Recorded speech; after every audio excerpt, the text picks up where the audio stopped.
Solemos pensar que las canciones y los cuentos son solo para entretener a los peques, ¿verdad? Pero, ¿y si fueran mucho más? ¿Y si en realidad fueran herramientas potentísimas para construir un cerebro sano y fuerte? Pues de eso vamos a hablar hoy. Vamos a descubrir por qué estas dos formas de literatura son básicamente superpoderes para el desarrollo infantil. Y para que quede todo claro, este es nuestro recorrido. Primero, veremos por qué la literatura tiene ese superpoder.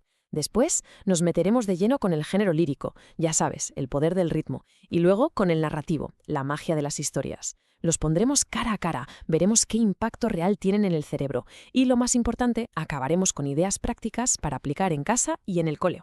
Venga, pues vamos al lío. Empecemos por lo más básico.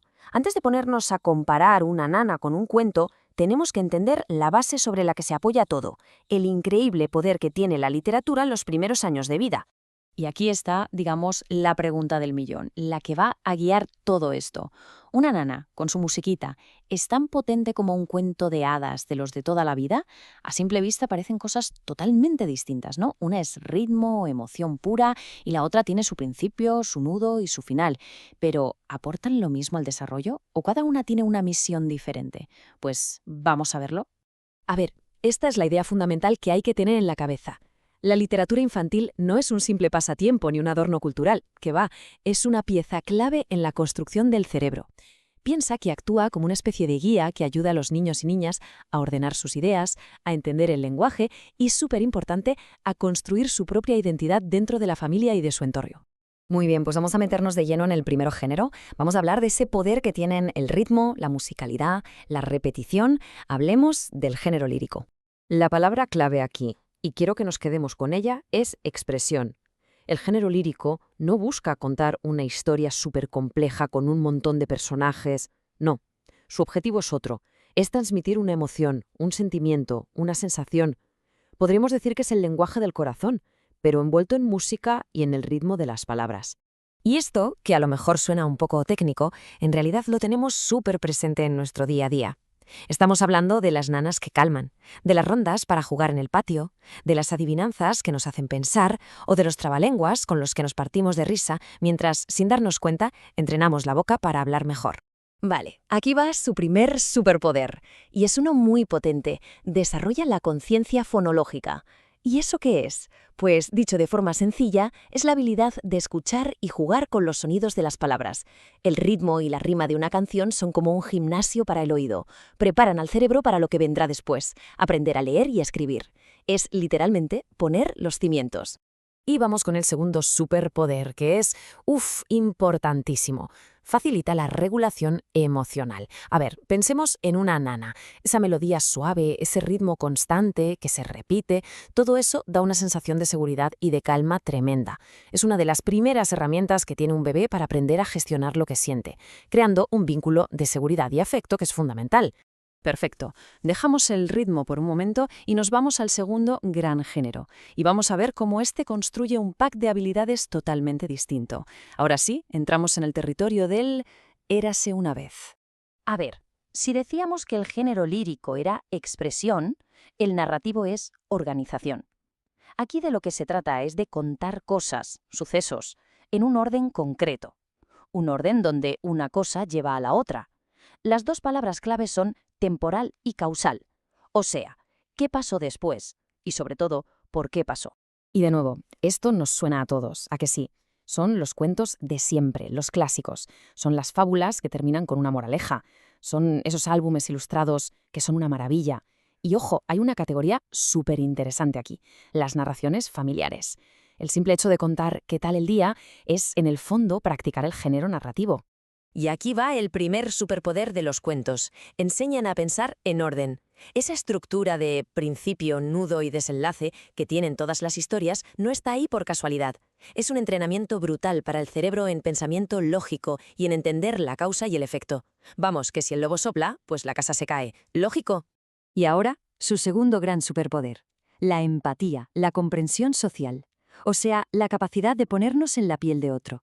Al seguir el viaje de un personaje, ver a qué se enfrenta, qué siente, los niños y niñas practican eso, la empatía. Aprenden sobre cómo funciona el mundo, sobre normas sociales, y ven que hay otras formas de pensar y de sentir. Venga, ahora que ya los hemos visto por separado, vamos a ponerlos frente a frente.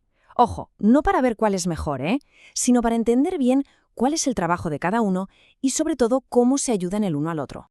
Mirad, una forma muy buena de entenderlo es pensar que son como dos tipos de alimento para el cerebro.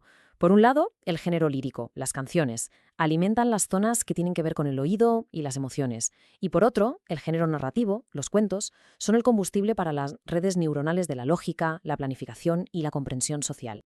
Y en esta tabla se ve súper claro. Fijaos, por un lado, el lírico es breve, rítmico y su función principal es la expresión emocional. Su impacto, la conciencia de los sonidos, la fonología. Por otro, el narrativo es secuencial, con trama. Su función es construir significado, entender el porqué de las cosas. Y su impacto va más al desarrollo de frases complejas, al discurso. Así que, ¿cuál es el veredicto?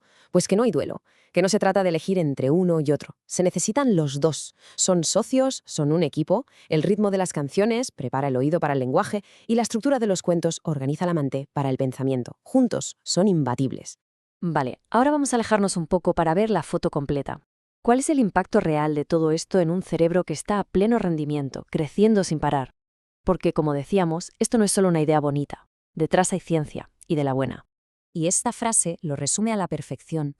La literatura funciona como un andamiaje. ¿Qué es un andamio? Pues esa estructura que se pone por fuera para poder construir el edificio, ¿verdad? Y que luego se quita. Pues las canciones y los cuentos hacen exactamente eso. Dan el soporte necesario para que se construyan las estructuras cerebrales del pensamiento y de la emoción. Una vez construidas, el edificio queda ahí, sólido. Y es que la neurociencia lo confirma. La exposición a la literatura desde bien pequeños, sobre todo en esa ventana de oportunidad increíble que va de los 0 a los 6 años, consigue cosas asombrosas. Aumenta las conexiones entre neuronas, mejora la capacidad para procesar los sonidos del lenguaje y fortalece esas redes que nos permitan entender historias. En resumen, cantar y leer construye literalmente un cerebro más fuerte, más rápido y más flexible. Claro, después de todo esto, la pregunta es obvia. Muy bien, ¿y ahora qué? ¿Cómo llevamos todo este conocimiento a la práctica, al día a día, en casa o en el aula? Pues aquí van 5 claves, sencillas, pero de verdad muy potentes. Lo primero, y esto es el pilar, leer en voz alta cada día. Cada día.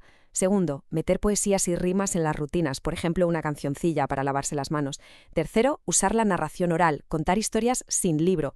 Cuarto, crear ambientes donde los libros estén a mano. Y quinto, muy importante, animar a que participen, que cuenten la historia, que pregunten ¿y luego qué pasó? Y acabamos con esto, con una reflexión. Porque ahora ya sabemos que ese ratito de cantar una canción o de leer un cuento no es algo sin más, es un acto de construcción cerebral. Así que la próxima vez pensadlo. ¿Qué superpoder estoy activando ahora mismo? ¿Estoy entrenando el oído con el ritmo lírico o estoy construyendo la mente con la trama narrativa? Da igual cuál sea, porque en cualquier caso se estará activando un superpoder.